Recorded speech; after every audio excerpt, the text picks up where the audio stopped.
Welcome to Crash Out Science, where hopefully this helps you not to crash out on your test. We're talking enzymes. Let's get into it. So, enzymes are like the hype squad of biochem. Basically, like imagine your body's chemical reactions as a bunch of lazy group chats. They take forever to respond. Hashtag hate group work. Enzymes are like that one friend who spams the chat to keep the conversation going, speeding things up and keeping the vibe alive. But, like, what even are enzymes? Enzymes are proteins that act as catalysts, so they like make reactions happen really, really quick.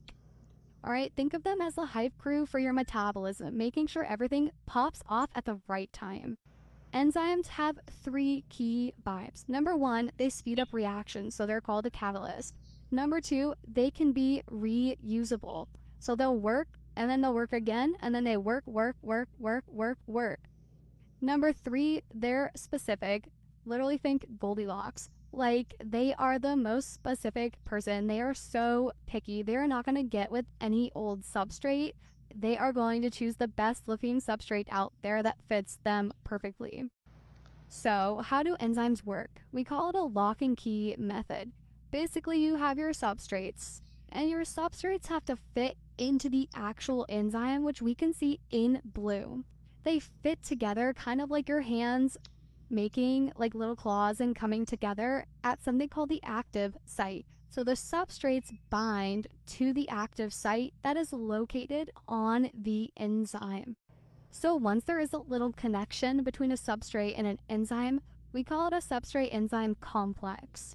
From there, the enzyme will go on to make products. The products are going to leave the enzyme, and then the enzyme can restart this process all over again. Now, remember, enzymes are very picky. So, substrates have to be able to fit into the enzyme perfectly. If they don't fit, it ain't gonna work out, okay? Disaster.